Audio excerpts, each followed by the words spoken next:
लीजिए सुनिए मुंशी प्रेमचंद के लिखे कथा संग्रह मानसरोवर 2 की कहानी डामुल का कैदी, मेरी यानी समीर गोस्वामी की आवाज में।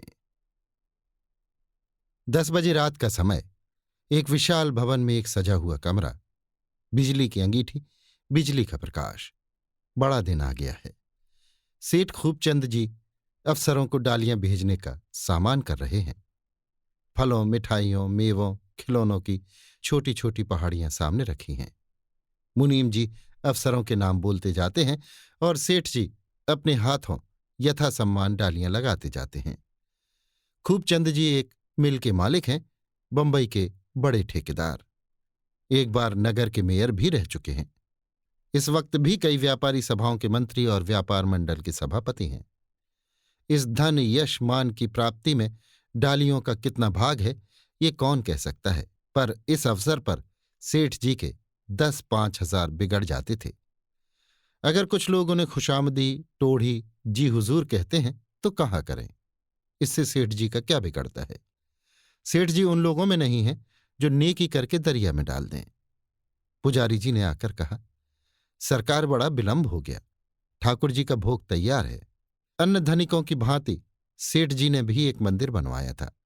ठाकुर जी की पूजा करने के लिए एक पुजारी नौकर रख लिया था। पुजारी को रोष भरी आंखों से देखकर कहा, देखते नहीं हो क्या कर रहा हूं? यह भी एक काम है, खेल नहीं। तुम्हारे ठाकुर जी ही सब कुछ न दे देंगे। पेट भरने पर ही पूजा सूझती है।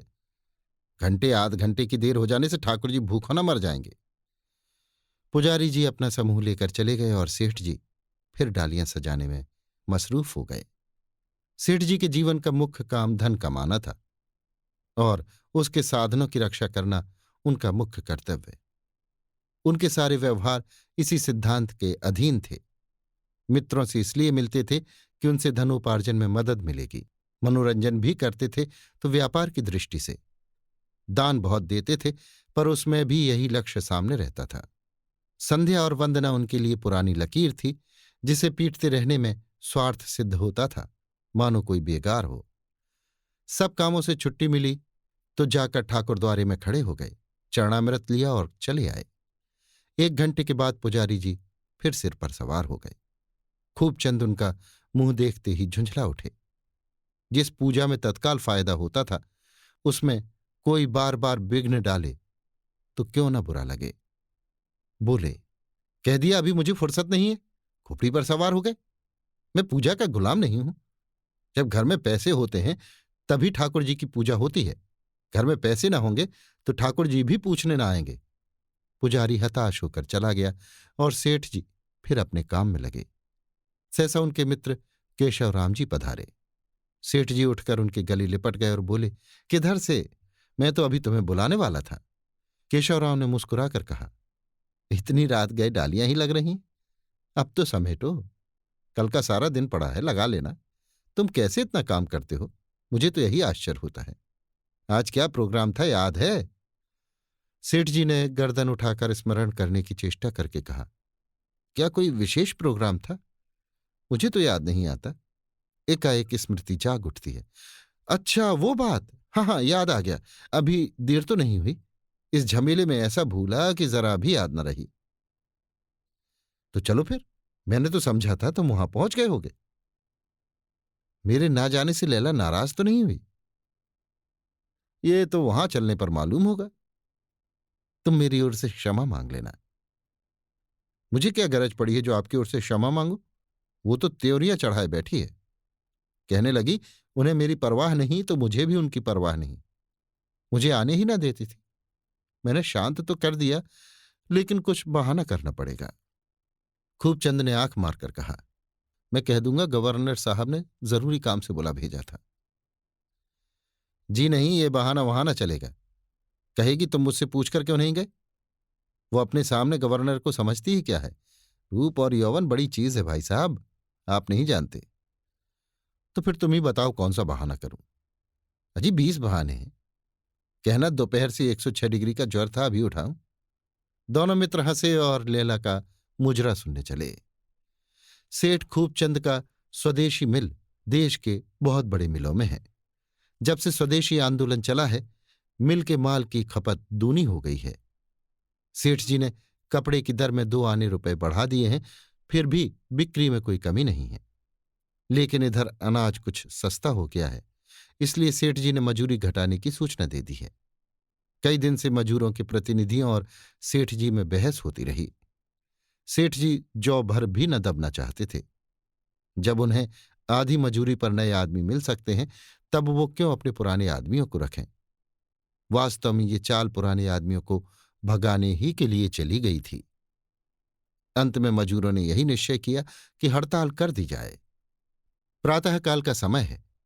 मिल के हाथे में मजूरों की भीड़ लगी हुई है। कुछ लोग चार दीवारी पर बैठे हैं, कुछ जमीन पर, कुछ इधर उधर मटर कश्ती कर रहे हैं। मिल के द्वार पर कांस्टेबलों का पहरा है। मिल में पूरी हड़ताल है। एक युवक को बाहर से आते देखकर सैकड़ों मजूर इधर उधर से दौड़कर उसके चारों ओर जमा हो गए। हर एक पूछ रहा था, सेठ जी ने क्या कहा। ये लंबा दुबला सांवला युवक मजूरों का प्रतिनिधि था। उसकी आकृति में कुछ ऐसी दृढ़ता, कुछ ऐसी निष्ठा, कुछ ऐसी गंभीरता थी कि सभी मजूरों ने उसे नेता मान लिया था। युवक के स्वर में निराशा थी, क्रोध था, आहत सम्मान का रुदन था। कुछ नहीं हुआ। सेठ जी कुछ नहीं सुनते। चारों ओर से आवाजें आईं, तो हम भी उनकी खुशामद नहीं करते। युवक ने फिर कहा, वो मजूरी घटाने पर तुले हुए हैं, चाहे कोई काम करे या न करे। इस मिल से इस साल 10 लाख का फायदा हुआ है। ये हम लोगों ही की मेहनत का फल है। लेकिन फिर भी हमारी मजूरी काटी जा रही है। धनवानों का पेट कभी नहीं भरता। हम निर्बल हैं, निस्सहाय हैं, हमारी कौन सुनेगा। व्यापार मंडल उनकी ओर है, सरकार उनकी ओर है, मिल के हिस्सेदार उनकी ओर है, हमारा कौन है। हमारा उद्धार तो भगवान ही करेंगे। एक मजूर बोला, सेठ जी तो भगवान के बड़े भगत हैं। युवक ने मुस्कुराकर कहा, हाँ, बहुत बड़े भगत। यहां किसी ठाकुर द्वारे में उनके ठाकुर द्वारे की सी सजावट नहीं है। कहीं इतना विधिपूर्वक भोग नहीं लगता, कहीं इतने उत्सव नहीं होते, कहीं ऐसी झांकी नहीं बनती। उसी भक्ति का प्रताप है कि आज नगर में इतना सम्मान है। औरों का माल पड़ा सड़ता है, इनका माल गोदाम में नहीं जाने पाता। वही भक्तराज हमारी मजूरी घटा रहे हैं। मिल में अगर घाटा हो तो हम आधी मजूरी पर काम करेंगे। लेकिन जब लाखों का लाभ हो रहा है तो किस नीति से हमारी मजूरी घटाई जा रही है। हम अन्याय नहीं सह सकते। प्रण कर लो कि किसी बाहरी आदमी को मिल में घुसने न देंगे, चाहे वो अपने साथ फौज लेकर ही क्यों ना आए। कुछ परवाह नहीं, हमारे ऊपर लाठियां बरसें, गोलियां चलें। एक तरफ से आवाज आई, सेठ जी। सभी पीछे फिर फिर कर सेठ जी की तरफ देखने लगे। सभी के चेहरों पर हवाइयां उड़ने लगीं। कितने ही तो डरकर कांस्टेबलों से मिल के अंदर जाने के लिए चिरौरी करने लगे। कुछ लोग रुई की गांठों की आड़ में जा छिपे। थोड़े से आदमी कुछ सहमे हुए पर जान हथेली पर लिए युवक के साथ खड़े रहे। सेठ जी ने मोटर से उतरते हुए कांस्टेबलों को बुलाकर कहा, इन आदमियों को मारकर बाहर निकाल दो, इसी दम। मजूरों पर डंडे पड़ने लगे। 10-5 तो गिर पड़े, बाकी अपनी अपनी जान लेकर भागे। वो युवक 2 आदमियों के साथ अभी तक डटा खड़ा था। प्रभुता असहिष्णु होती है। सेठ जी खुद आ जाएं, फिर भी ये लोग सामने खड़े रहें, ये तो खुला विद्रोह है। ये बेअदबी कौन सह सकता है। जरा इस लौंडे को देखो, देह पर साबित कपड़े भी नहीं है, मगर जमा खड़ा है, मानो मैं कुछ हूं ही नहीं। समझता होगा ये मेरा कर ही क्या सकते हैं। सेठ जी ने रिवॉल्वर निकाल लिया और इस समूह के निकट आकर उसे जाने का हुक्म दिया, पर वो समूह अचल खड़ा था। सेठ जी उन्मत्त हो गए। ये हेकड़ी। तुरंत हेड कांस्टेबल को बुलाकर हुक्म दिया, इन आदमियों को गिरफ्तार कर लो। कांस्टेबलों ने तीनों आदमियों को रस्सियों से जकड़ दिया और उन्हें फाटक की ओर ले चले। इनका गिरफ्तार होना था कि 1000 आदमियों का दल रेला मारकर मिल से निकल आया और कैदियों की तरफ लपका। कांस्टेबलों ने देखा बंदूक चलाने पर भी जान न बचेगी, तो मुलजिमों को छोड़ दिया और भाग खड़े हुए। सेठ जी को ऐसा क्रोध आ रहा था कि इन सारे आदमियों को तोप पर उड़वा दें। क्रोध में आत्मरक्षा की भी उन्हें परवाह न थी। कैदियों को सिपाहियों से छुड़ाकर वो जनसमूह सेठ जी की ओर आ रहा था। सेठ जी ने समझा सबके सब मेरी जान लेने आ रहे हैं। अच्छा, ये लौंडा गोपी सभी के आगे है, यही यहां भी नेता बना हुआ है। मेरे सामने कैसी भीगी बिल्ली बना हुआ था, पर यहां सबके आगे आगे आ रहा है। सेठ जी अब भी समझौता कर सकते थे, पर यों दबकर विद्रोहियों से दान मांगना उन्हें असह्य था। इतने में क्या देखते हैं कि वो बढ़ता हुआ समूह बीच ही में रुक गया। युवक ने उन आदमियों से कुछ सलाह की और तब अकेला सेठ जी की तरफ चला। सेठ जी ने मन में कहा, शायद मुझसे प्राणदान की शर्तें तय करने आ रहा है। सभी ने आपस में यही सलाह की है। जरा देखो कितने निशंक भाव से चला आता है, जैसे कोई विजयी सेनापति हो। ये कांस्टेबल कैसे दुम दबाकर भाग खड़े हुए। लेकिन तुम्हें तो नहीं छोड़ता बचा, जो कुछ होगा देखा जाएगा। जब तक मेरे पास ये रिवॉल्वर है तुम मेरा क्या कर सकते हो? तुम्हारे सामने तो घुटना न टेकूंगा। युवक समीप आ गया और कुछ बोलना ही चाहता था कि सेठ जी ने रिवॉल्वर निकालकर फायर कर दिया। युवक भूमि पर गिर पड़ा और हाथ पांव फेंकने लगा। उसके गिरते ही मजूरों में उत्तेजना फैल गई। अभी तक उनमें हिंसा भाव न था। वे केवल सेठ जी को ये दिखा देना चाहते थे कि तुम हमारी मजूरी काटकर शांत नहीं बैठ सकते। किंतु हिंसा ने हिंसा को उद्दीप्त कर दिया।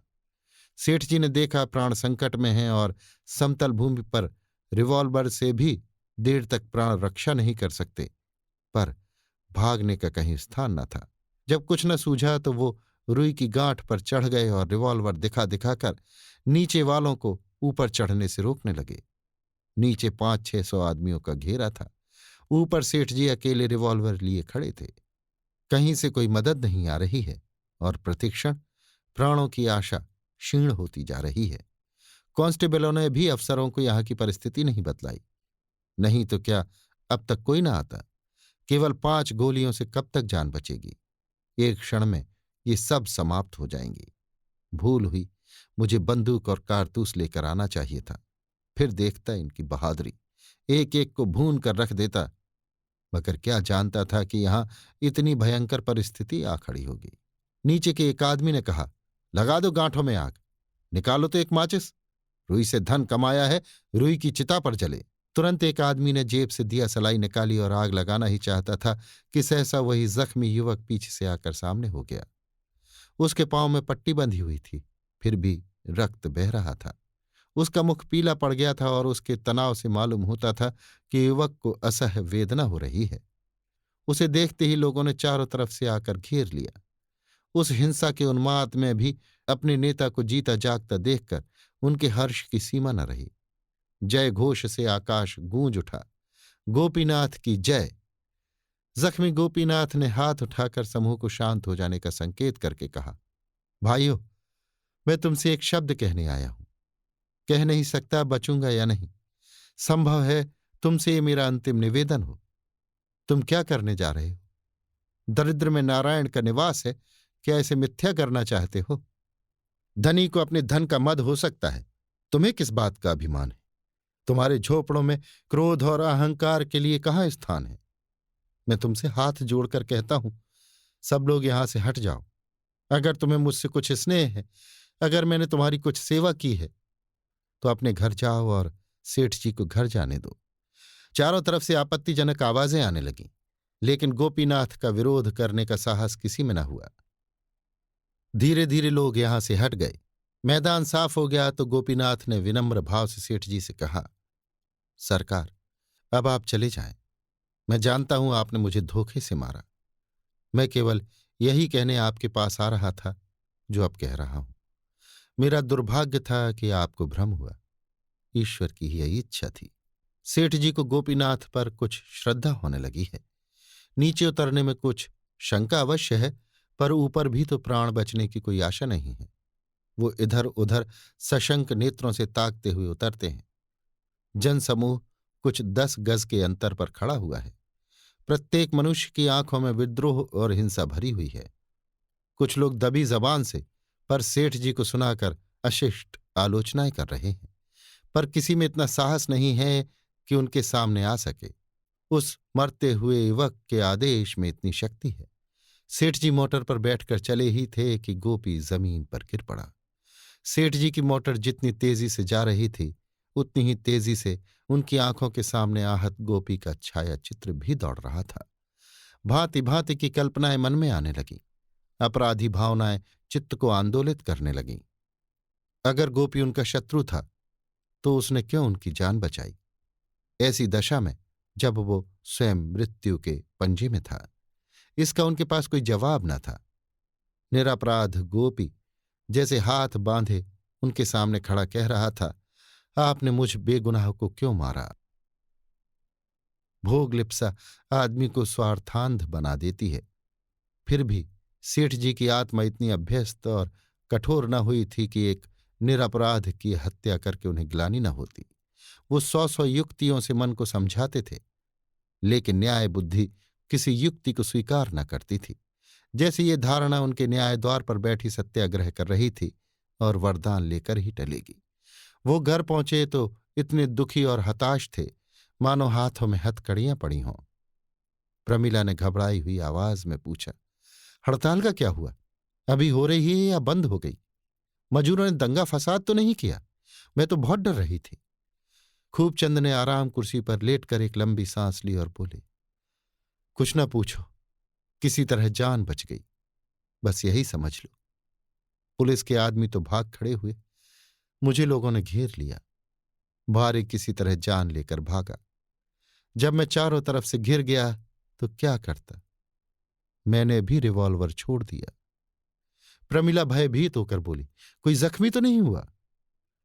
वही गोपीनाथ जख्मी हुआ जो मजूरों की तरफ से मेरे पास आया करता था। उसका गिरना था कि 1000 आदमियों ने मुझे घेर लिया। मैं दौड़कर रुई की गांठों पर चढ़ गया। जान बचने की कोई आशा न थी। मजूर गांठों में आग लगाने जा रहे थे। प्रमिला कांप उठी। सहसा वही जख्मी आदमी उठकर मजूरों के सामने आया और उन्हें समझाकर मेरी प्राण रक्षा की। वो न आ जाता तो मैं किसी तरह जीता न बचता। ईश्वर ने बड़ी कुशल की, इसीलिए मैं मना कर रही थी कि अकेले न जाओ। उस आदमी को लोग अस्पताल ले गए होंगे। सेठ जी ने शोक भरे स्वर में कहा, मुझे भय है कि वो मर गया होगा। जब मैं मोटर पर बैठा तो मैंने देखा वो गिर पड़ा और बहुत से आदमी उसे घेर कर खड़े हो गए। न जाने उसकी क्या दशा हुई। प्रमिला उन देवियों में थी जिनकी नसों में रक्त की जगह श्रद्धा बहती है। स्नान, पूजा, तप और व्रत यही उसके जीवन के आधार थे। सुख में, दुख में, आराम में उपासना ही उसका कवच थी। इस समय भी उस पर संकट आ पड़ा। ईश्वर के सिवा कौन उसका उद्धार करेगा? वो वहीं खड़ी द्वार की ओर ताक रही थी और उसका धर्मनिष्ठ मन ईश्वर के चरणों में गिरकर क्षमा की भिक्षा मांग रहा था। सेठ जी बोले, ये मजूर उस जन्म का कोई महान पुरुष था, नहीं तो जिस आदमी ने उसे मारा उसी की प्राण रक्षा के लिए क्यों इतनी तपस्या करता? प्रमिला श्रद्धा भाव से बोली, भगवान की प्रेरणा और क्या। भगवान की दया होती है तभी हमारे मन में सद्विचार आते हैं। सेठ जी ने जिज्ञासा की, तो फिर बुरे विचार भी ईश्वर की प्रेरणा ही से आते होंगे? प्रमिला तत्परता के साथ बोली, ईश्वर आनंद स्वरूप है, दीपक से कभी अंधकार नहीं निकल सकता। सेठ जी कोई जवाब सोच ही रहे थे कि बाहर शोर सुनकर चौंक पड़े। दोनों ने सड़क की तरफ की खिड़की खोलकर देखा तो हजारों आदमी काली झंडियां लिए दाहिनी तरफ से आते दिखाई दिए। झंडियों के बाद एक अर्थी थी, सिर ही सिर दिखाई देते थे। ये गोपीनाथ के जनाजे का जुलूस था। सेठ जी तो मोटर पर बैठकर मिल से घर की ओर चले। उधर मजूरों ने दूसरी मिल में इस हत्याकांड की सूचना भेज दी। दम के दम सारे शहर में ये खबर बिजली की तरह दौड़ गई और कई मिलों में हड़ताल हो गई। नगर में सनसनी फैल गई। किसी भीषण उपद्रव के भय से लोगों ने दुकानें बंद कर दी।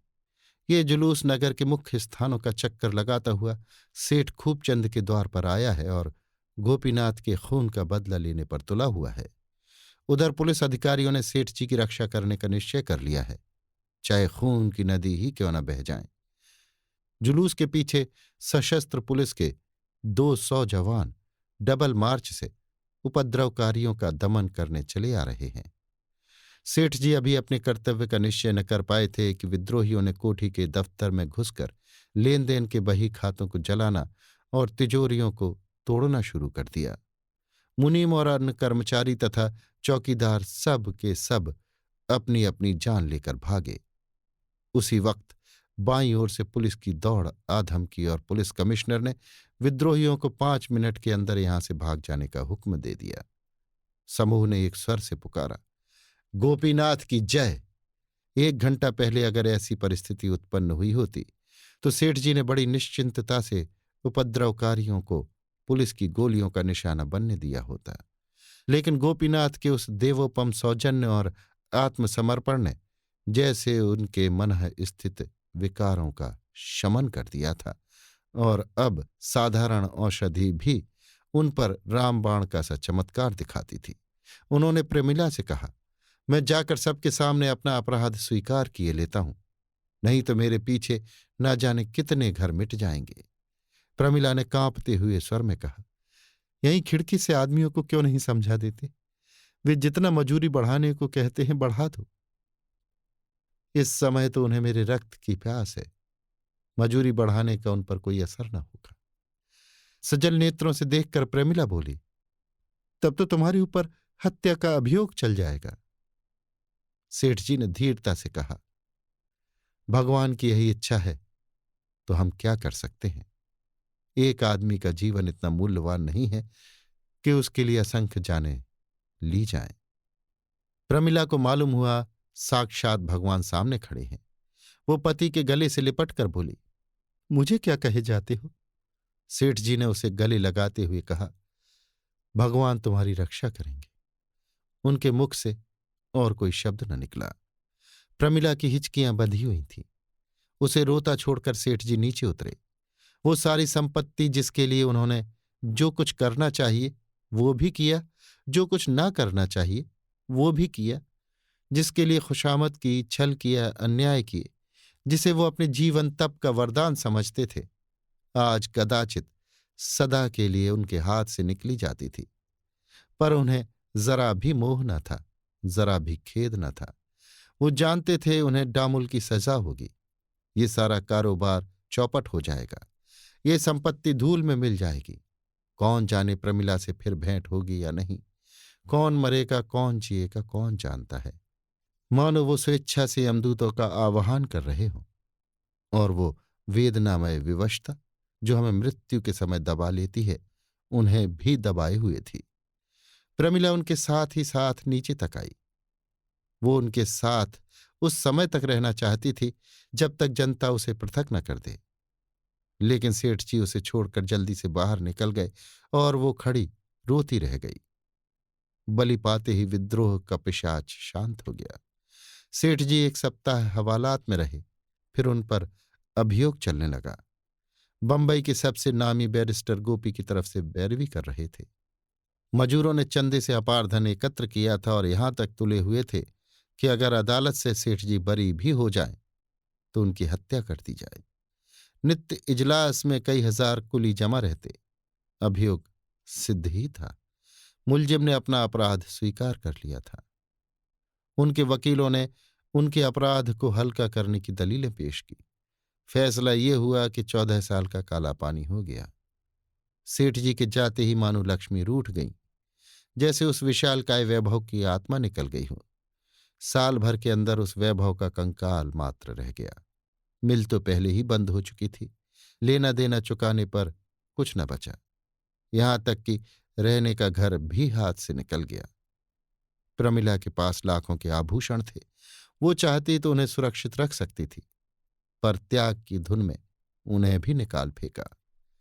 7वें महीने में जब उसके पुत्र का जन्म हुआ तो वो छोटे से किराए के घर में थी। पुत्र रत्न पाकर अपनी सारी विपत्ति भूल गई। कुछ दुख था तो यही कि पतिदेव होते तो इस समय कितने आनंदित होते। प्रमिला ने किन कष्टों को झेलते हुए पुत्र का पालन किया, इसकी कथा लंबी है। सब कुछ सहा, पर किसी के सामने हाथ नहीं फैलाया। जिस तत्परता से उसने देने चुकाए थे, उससे लोगों की उस पर भक्ति हो गई थी। कई सज्जन तो उसे कुछ मासिक सहायता देने पर तैयार थे, लेकिन प्रमिला ने किसी का एहसान न लिया। भले घरों की महिलाओं से उसका परिचय था ही। वो घरों में स्वदेशी वस्तुओं का प्रचार करके गुजर बसर को कमा लेती थी। जब तक बच्चा दूध पीता था उसे अपने काम में बड़ी कठिनाई पड़ी, लेकिन दूध छुड़ा देने के बाद वो बच्चे को दाई को सौंपकर आप काम करने चली जाती थी। दिन भर के कठिन परिश्रम के बाद जब वो संध्या समय घर आकर बालक को गोद में उठा लेती तो उसका मन हर्ष से उन्मत्त होकर पति के पास उड़ जाता, जो न जाने किस दशा में काले कोसों पर पड़ा था। उसे अपनी संपत्ति के लुट जाने का लेश मात्र भी दुख नहीं है। उसे केवल इतनी ही लालसा है कि स्वामी कुशल से लौट आवें और बालक को देखकर अपनी आंखें शीतल करें। फिर तो वो इस दरिद्रता में भी सुखी और संतुष्ट रहेगी। वो नित्य ईश्वर के चरणों में सिर झुकाकर स्वामी के लिए प्रार्थना करती है। उसे विश्वास है ईश्वर जो कुछ करेंगे उससे उनका कल्याण ही होगा। ईश्वर वंदना में वो अलौकिक धैर्य, साहस और जीवन का आभास पाती है। प्रार्थना ही अब उसकी आशाओं का आधार है। 15 साल की विपत्ति के दिन आशा की छाह में कट गए। संध्या का समय है। किशोर कृष्णचंद्र अपनी माता के पास मन मारे बैठा हुआ है। वो माँ बाप दोनों में से एक को भी नहीं पड़ा। प्रमिला ने पूछा, क्यों बेटा, तुम्हारी परीक्षा तो समाप्त हो गई? बालक ने गिरे हुए मन से जवाब दिया, हाँ अम्मा, हो गई, लेकिन मेरे पर्चे अच्छे नहीं हुए। मेरा मन पढ़ने में नहीं लगता है। ये कहते कहते उसकी आंखें डबडबा आईं। प्रमिला ने स्नेह भरे स्वर में कहा, ये तो अच्छी बात नहीं है बेटा, तुम्हें पढ़ने में मन लगाना चाहिए। बालक सजल नेत्रों से माता को देखता हुआ बोला, मुझे बार बार पिताजी की याद आती रहती है। वो तो अब बहुत बूढ़े हो गए होंगे। मैं सोचा करता हूं कि वो आएंगे तो तन मन से उनकी सेवा करूंगा। इतना बड़ा उत्सर्ग किसने किया होगा अम्मा? उस पर लोग उन्हें निर्दयी कहते हैं। मैंने गोपीनाथ के बाल बच्चों का पता लगा लिया अम्मा। उनकी घरवाली है, माता है और एक लड़की है जो मुझसे 2 साल बड़ी है। माँ बेटी दोनों उसी मिल में काम करती हैं। दादी बहुत बूढ़ी हो गई। प्रमिला ने विस्मित होकर कहा, तुझे उनका पता कैसे चला बेटा? कृष्णचंद्र प्रसन्न चित्त होकर बोला, मैं आज उस मिल में चला गया था। मैं उस स्थान को देखना चाहता था जहां मजूरों ने पिताजी को घेरा था, और वो स्थान भी जहां गोपीनाथ गोली खाकर गिरा था। पर उन दोनों में एक स्थान भी न रहा। वहां इमारतें बन गई हैं। मिल का काम बड़े जोर से चल रहा है। मुझे देखते ही बहुत से आदमियों ने मुझे घेर लिया। सब तो यही कहते थे कि तुम तो भैया गोपीनाथ का रूप धरकर आए हो। मजूरों ने वहां गोपीनाथ की एक तस्वीर लटका रखी है। उसे देखकर चकित हो गया अम्मा, जैसे मेरी ही तस्वीर हो, केवल मूंछों का अंतर है। जब मैंने गोपी की स्त्री के बारे में पूछा तो एक आदमी दौड़कर उसकी स्त्री को बुला लाया। वो मुझे देखते ही रोने लगी, और न जाने क्यों मुझे भी रोना आ गया। बेचारी स्त्रियां बड़े कष्ट में हैं। मुझे तो उनके ऊपर ऐसी दया आती है कि उनकी कुछ मदद करूं। प्रमिला को शंका हुई। लड़का इन झगड़ों में पड़कर पढ़ना न छोड़ बैठे। बोली, अभी तुम उनकी क्या मदद कर सकते हो बेटा? धन होता तो कहती 10-5 रुपए महीना दे दिया करो, लेकिन घर का हाल तो तुम जानते ही हो। अभी मन लगाकर पढ़ो, जब तुम्हारे पिताजी आ जाएं तो जो इच्छा हो वो करना। कृष्णचंद्र ने उस समय कोई जवाब न दिया, लेकिन आज से उसका नियम हो गया कि स्कूल से लौटकर एक बार गोपी के परिवार को देखने अवश्य जाता। प्रमिला उसे जेब खर्च के लिए जो पैसे देती उसे उन अनाथों ही पर खर्च करता। कभी कुछ फल ले लिए, कभी शाक भाजी ले ली। एक दिन कृष्णचंद्र को घर आने में देर हुई तो प्रमिला बहुत घबराई। पता लगाती हुई विधवा के घर पहुंची तो देखा एक तंग गली में एक सीले सड़े हुए मकान में गोपी की स्त्री एक खाट पर पड़ी है और कृष्णचंद्र खड़ा उसे पंखा झल रहा है। माता को देखते ही बोला, मैं अभी घर न जाऊंगा अम्मा। देखो काकी कितनी बीमार है। दादी को कुछ सूझता नहीं, बिन्नी खाना पका रही है। इनके पास कौन बैठे? प्रमिला ने खिन्न होकर कहा, अब तो अंधेरा हो गया, तुम यहां कब तक बैठे रहोगे? अकेला घर मुझे भी तो अच्छा नहीं लगता। इस वक्त चलो, सवेरे फिर आ जाना। रोगड़ी ने प्रमिला की आवाज सुनकर आंखें खोल दी और मंद स्वर में बोली, आओ माताजी बैठो। मैं तो भई ऐसे कह रही थी, देर हो रही है, अब घर जाओ। पर ये गए ही नहीं। मुझे भागनी पर इन्हें ना जाने क्यों इतनी दया आती है। अपना लड़का भी इससे अधिक मेरी सेवा न कर सकता। चारों तरफ से दुर्गंध आ रही थी उमस ऐसी थी कि दम घुटा जाता था। उस बिल में हवा किधर से आती। पर कृष्णचंद्र ऐसा प्रसन्न था मानो कोई परदेशी चारों ओर से ठोकरें खाकर अपने घर में आ गया हो। प्रमिला ने इधर उधर निगाह दौड़ाई तो एक दीवार पर उसे एक तस्वीर दिखाई दी। उसने समीप जाकर उसे देखा तो उसकी छाती धक से हो गई। बेटी की ओर देखकर बोली, तूने ये चित्र कब खिंचवाया बेटा? कृष्णचंद्र मुस्कुराकर बोला, ये मेरा चित्र नहीं है अम्मा, गोपीनाथ का चित्र है। प्रमिला ने अविश्वास से कहा, चल झूठा कहीं का। रोगणी ने कातर भाव से कहा, नहीं अम्मा जी, वो मेरे आदमी ही का चित्र है।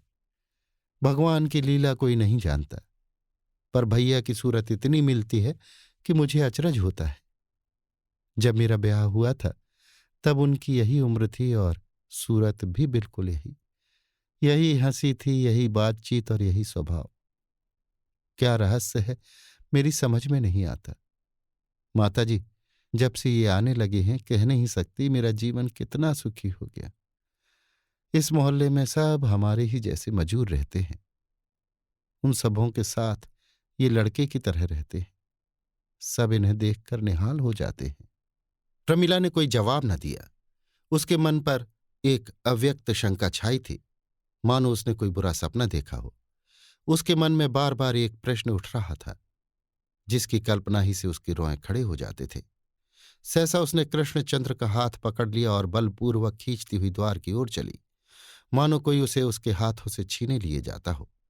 रोगणी ने केवल इतना कहा, माताजी, कभी कभी भैया को मेरे पास आने दिया करना, नहीं तो मैं मर जाऊंगी।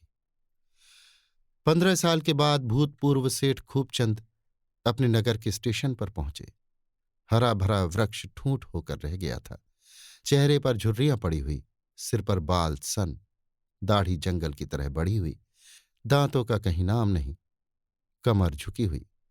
ठूठ को देखकर कौन पहचान सकता है कि ये वही वृक्ष है जो फल फूल और पत्तियों से लदा रहता था, जिस पर पक्षी कलरव करते रहते थे। स्टेशन के बाहर निकलकर वो सोचने लगे कहाँ जाएं। अपना नाम लेते लज्जा आती थी। किससे पूछे प्रमिला जीती है या मर गई? अगर है तो कहाँ है? उन्हें देख वो प्रसन्न होगी या उनकी उपेक्षा करेगी? प्रमिला का पता लगाने में ज्यादा देर न लगी। खूबचंद की कोठी अभी तक खूबचंद की कोठी कहलाती थी। दुनिया कानून के उलट फेर क्या जाने। अपनी कोठी के सामने पहुंचकर उन्होंने एक तंबोली से पूछा, क्यों भैया, यही तो सेठ खूबचंद की कोठी है? तंबोली ने उनकी ओर कुतूहल से देखकर कहा, खूबचंद की जब थी तब थी, अब तो लाला देशराज की है। अच्छा, मुझे यहां आए बहुत दिन हो गए। सेठ जी के यहां नौकर था, सुना सेठ जी को काला पानी हो गया था। हाँ, बेचारे भलबंसी में मारे गए, चाहते तो बेदाग बच जाते। सारा घर मिट्टी में मिल गया। सेठानी तो होंगी? हाँ, सेठानी क्यों नहीं है, उनका लड़का भी है। सेठ जी के चेहरे पर जैसे जवानी की झलक आ गई। जीवन का वो आनंद और उत्साह जो आज 15 साल से कुंभकर्ण की भांति पड़ा सो रहा था, मानो नई स्फूर्ति पाकर उठ बैठा और अब उस दुर्बल काया में समा नहीं रहा है। उन्होंने इस तरह तंबोली का हाथ पकड़ लिया जैसे घनिष्ठ परिचय हो और बोले, अच्छा, उनके लड़का भी है? कहाँ रहती है भाई, बता दो तो जाकर सलाम कराऊं। बहुत दिनों तक उनका नमक खाया है। तंबोली ने प्रमिला के घर का पता बता दिया। प्रमिला इसी मोहल्ले में रहती थी। सेठ जी जैसे आकाश में उड़ते हुए यहां से आगे चले। वो थोड़ी दूर गए थे कि ठाकुर जी का एक मंदिर दिखाई दिया। सेठ जी ने मंदिर में जाकर प्रतिमा के चरणों पर सिर झुका दिया। उनके रोम रोम से आस्था का स्रोत सा बह रहा था। इस 15 वर्ष के कठिन प्रायश्चित में उनकी संतप्त आत्मा को अगर कहीं आश्रय मिला था तो वो अशरण शरण भगवान के चरण थे। उन पावन चरणों के ध्यान में ही उन्हें शांति मिलती थी। दिन भर ऊख के कोल्हू में जुते रहने या फावड़े चलाने के बाद जब वो रात को पृथ्वी की गोद में लेटते तो पूर्व स्मृतियां अपना अभिनय करने लगती। वो अपना विलासमय जीवन जैसे रुदन करता हुआ उनकी आंखों के सामने आ जाता और उनके अंतःकरण से वेदना में डूबी हुई ध्वनि निकलती, ईश्वर मुझ पर दया करो। इस दया याचना में उन्हें एक ऐसी अलौकिक शांति और स्थिरता प्राप्त होती थी मानो बालक माता की गोद में लेटा हो। जब उनके पास संपत्ति थी, विलास के साधन थे, यौवन था, स्वास्थ्य था, अधिकार था, उन्हें आत्मचिंतन का अवकाश न मिलता था। मन प्रवृत्ति ही की ओर दौड़ता था। अब इन स्मृतियों को खोकर दीनावस्था में उनका मन ईश्वर की ओर झुका। पानी पर जब तक कोई आवरण है, उसमें सूर्य का प्रकाश कहाँ। वो मंदिर से निकले ही थे कि एक स्त्री ने उसमें प्रवेश किया। खूबचंद का हृदय उछल पड़ा। वो कुछ कर्तव्य भ्रम से होकर एक स्तंभ की आड़ में हो गए। ये प्रमिला थी। इन 15 वर्षों में एक दिन भी ऐसा नहीं गया जब उन्हें प्रमिला की याद न आई हो। वो छाया उनकी आंखों में बसी हुई थी। आज उन्हें उस छाया और इस सत्य में कितना अंतर दिखाई दिया। छाया पर समय का क्या असर हो सकता है, उस पर सुख दुख का बस नहीं चलता। सत्य तो इतना अभेद्य नहीं। उस छाया में वो सदैव प्रमोद का रूप देखा करते थे, आभूषण, मुस्कान और लज्जा से रंजित। इस सत्य में उन्होंने साधक का तेजस्वी रूप देखा और अनुराग में डूबे हुए स्वर की भांति उनका हृदय थरथरा उठा। मन में ऐसा उद्गार उठा कि इसके चरणों पर गिर पड़ूं और कहूं, देवी, इस पतित का उद्धार करो। किंतु तुरंत ही विचार आया, कहीं ये देवी मेरी उपेक्षा न करे। इस दशा में उसके सामने जाते उन्हें लज्जा आई। कुछ दूर चलने के बाद प्रमिला एक गली में मुड़ी। सेठ जी भी उसके पीछे पीछे चले जाते थे। आगे एक कई मंजिल की हवेली थी। सेठ जी ने प्रमिला को उस चाल में घुसते देखा, पर ये न देख सके कि वो किधर गई। द्वार पर खड़े खड़े सोचने लगे, किससे पूछूं। सहसा एक किशोर को भीतर से निकलते देखकर उन्होंने उसे पुकारा। युवक ने उनकी ओर चुभती हुई आंखों से देखा और तुरंत उनके चरणों पर गिर पड़ा। सेठ जी का कलेजा धक से हो गया। ये तो गोपी था, केवल उम्र में उससे कम। वही रूप था, वही डील था, मानो वो कोई नया जन्म लेकर आ गया हो। उनका सारा शरीर एक विचित्र भय से सिहर उठा। कृष्णचंद्र ने एक क्षण में उठकर कहा, हम तो आज आपकी प्रतीक्षा कर रहे थे। बंदर पर जाने के लिए एक गाड़ी लेने जा रहा था। आपको तो यहां आने में बहुत कष्ट हुआ होगा। आइए, अंदर आइए। मैं आपको देखते ही पहचान गया। कहीं भी देखकर पहचान जाता। खूबचंद उसके साथ भीतर चले तो मगर उनका मन जैसे अतीत के कांटों में उलझ रहा था। गोपी की सूरत क्या वो कभी भूल सकते थे? इस चेहरे को उन्होंने कितनी ही बार स्वप्न में देखा था। वो कांड उनके जीवन की सबसे महत्वपूर्ण घटना थी और आज एक युग बीत जाने पर भी वो उनके पथ में उसी भांति अटल खड़ा था। एकाएक कृष्णचंद्र जीने के पास रुककर बोला, जाकर अम्मा से कह आऊं, दादा आ गए। आपके लिए नए नए कपड़े बने रखे हैं। खूबचंद्र ने पुत्र के मुख का इस तरह चुंबन किया जैसे वो शिशु हो और उसे गोद में उठा लिया। वो उसे लिए जीने पर चढ़े चले जाते थे। ये मनोल्लास की शक्ति थी। 30 साल से व्याकुल पुत्र लालसा ये पदार्थ पाकर जैसे उस पर न्यौछावर हो जाना चाहती है। जीवन नई नई अभिलाषाओं को लेकर उन्हें सम्मोहित कर रहा है। इस रत्न के लिए वो ऐसी ऐसी कितनी ही यातनाएं सहर्ष झेल सकते थे। अपने जीवन में उन्होंने जो कुछ अनुभव के रूप में कमाया था, उसका तत्व वो अब कृष्णचंद्र के मस्तिष्क में भर देना चाहते हैं। उन्हें ये अरमान नहीं है कि कृष्णचंद्र धन का स्वामी हो, चतुर हो, यशस्वी हो, बल्कि दयावान हो, सेवाशील हो, नम्र हो, श्रद्धालु हो। ईश्वर की दया में अब उन्हें असीम विश्वास है।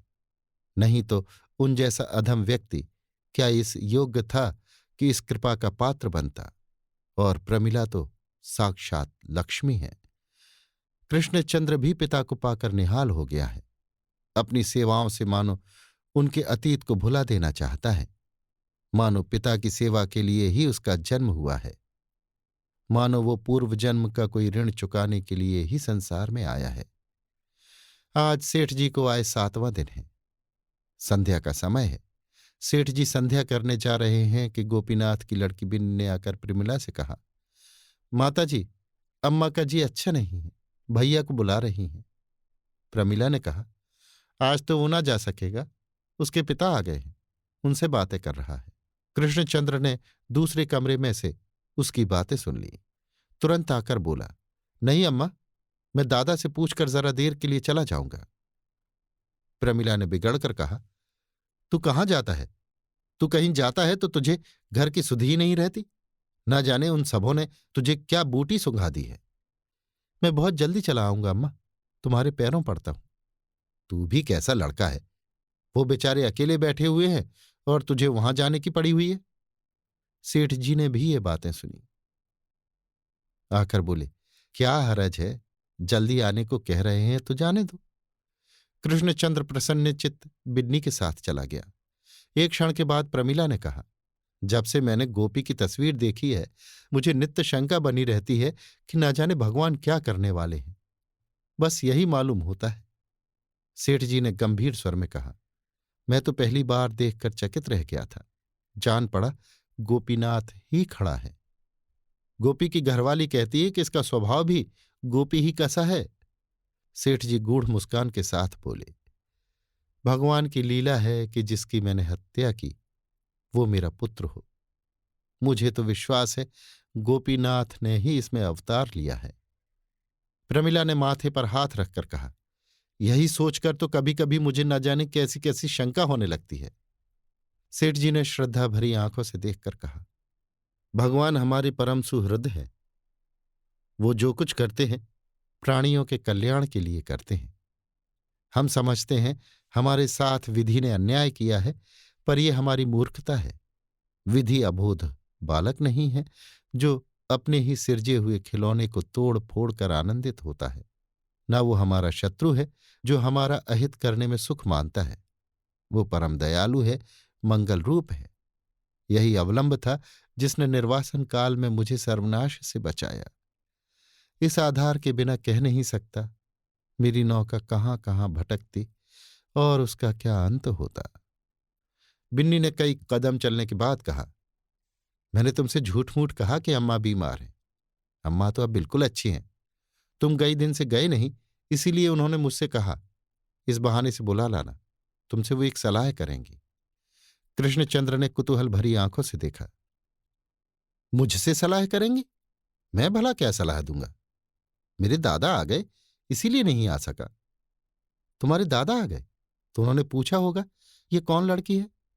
नहीं, कुछ नहीं पूछा। दिल में कहते होंगे कैसी बेशरम लड़की है।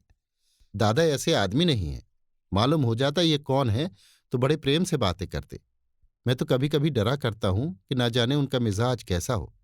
सुनता था कैदी बड़े कठोर हुआ करते हैं, लेकिन दादा तो दया के देवता है। दोनों कुछ दूर फिर चुपचाप चले गए। तब कृष्णचंद्र ने पूछा, तुम्हारी अम्मा मुझसे कैसी सलाह करेंगी? बिन्नी का ध्यान जैसे टूट गया। मैं क्या जानूं कैसी सलाह करेंगी? मैं जानती कि तुम्हारे दादा आए हैं तो न जाती। मन में कहते होंगे इतनी बड़ी लड़की अकेली मारी मारी फिरती है। कृष्णचंद्र कह कहा मारकर बोला, कहते तो होंगे, मैं जाकर और जड़ दूंगा।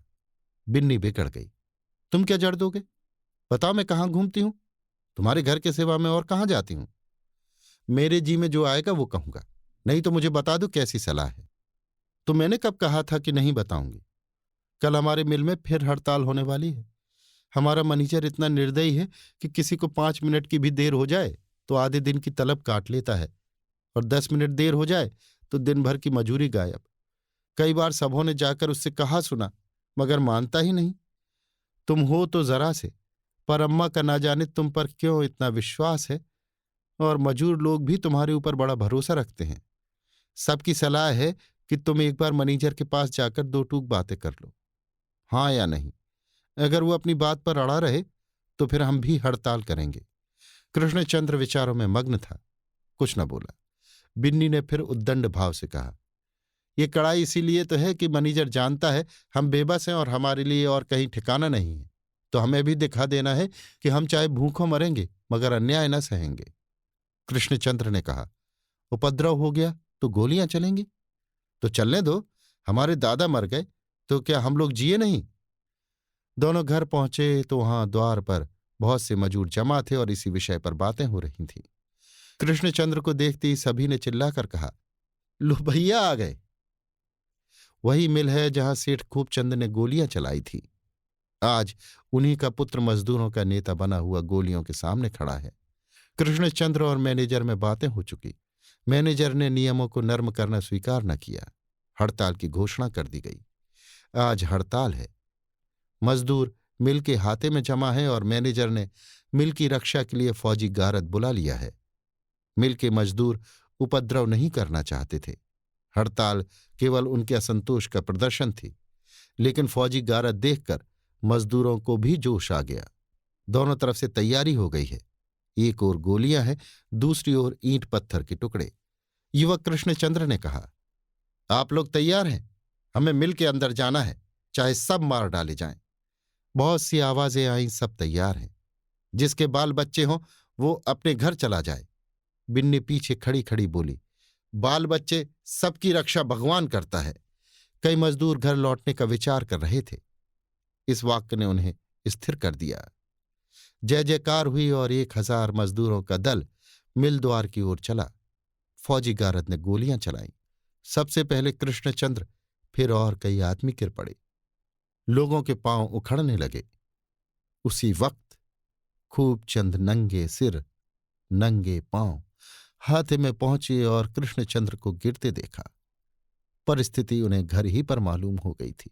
उन्होंने उन्मत्त होकर कहा, कृष्णचंद्र की जय, और दौड़कर आहत युवक को कंठ से लगा लिया। मजदूरों में एक अद्भुत साहस और धैर्य का संचार हुआ।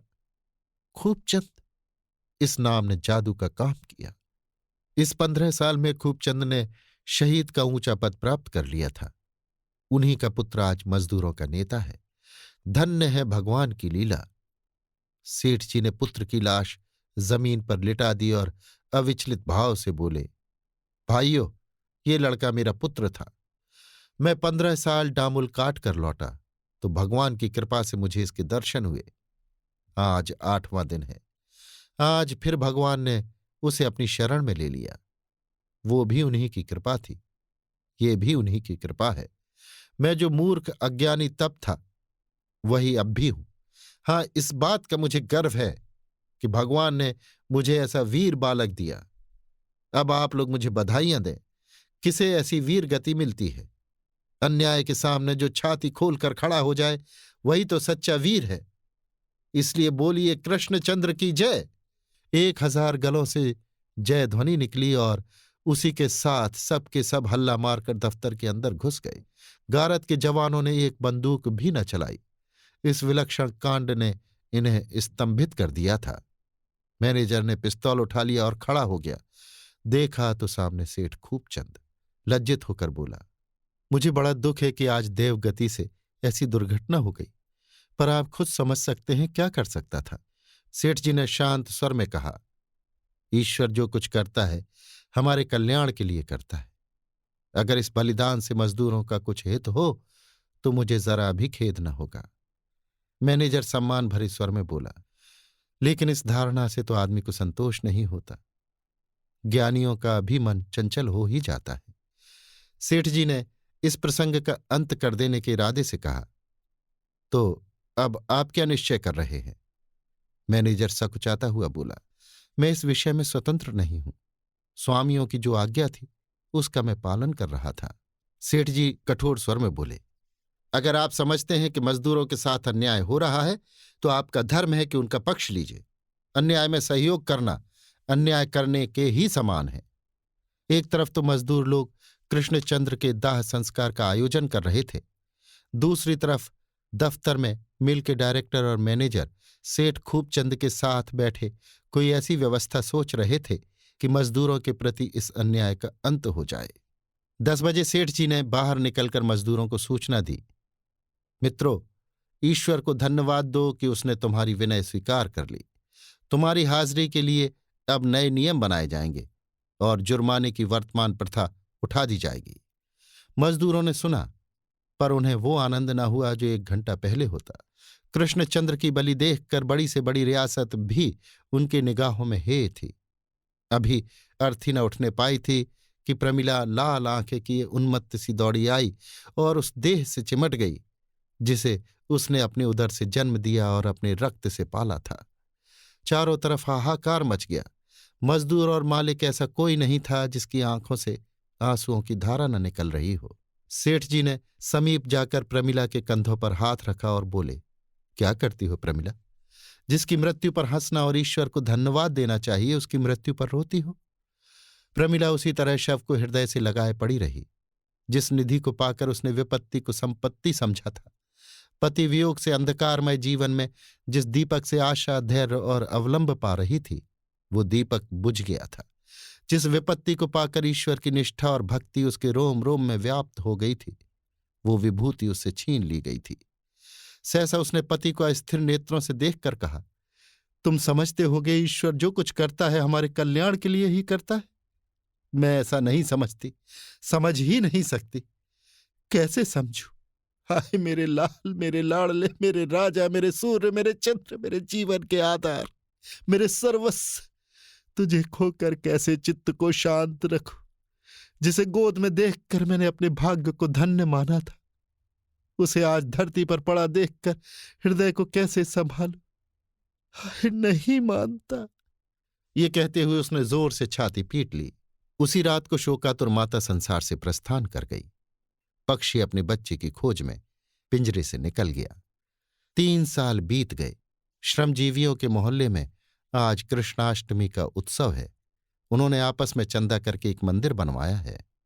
मंदिर आकार में तो बहुत सुंदर और विशाल नहीं, पर जितनी भक्ति से यहां सिर झुकते हैं, वो बात इससे कहीं विशाल मंदिरों को प्राप्त नहीं।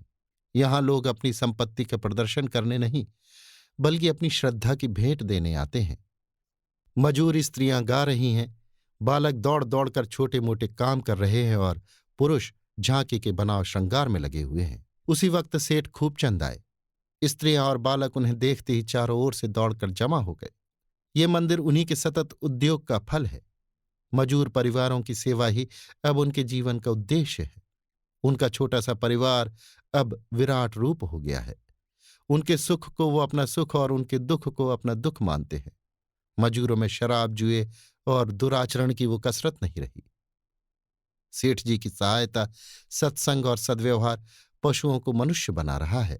सेठ जी ने बाल रूप भगवान के सामने जाकर सिर झुकाया और उनका मन अलौकिक आनंद से खिल उठा।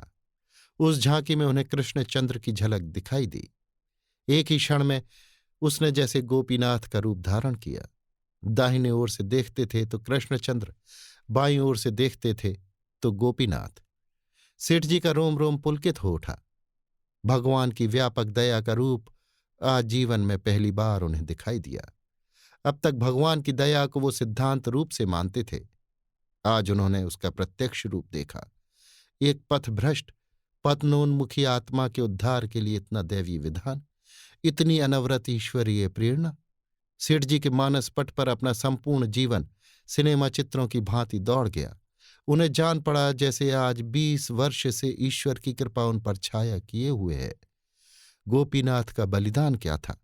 विद्रोही मजूरों ने जिस समय उनका मकान घेर लिया था, उस समय उनका आत्मसमर्पण ईश्वर की दया के सिवा और क्या था?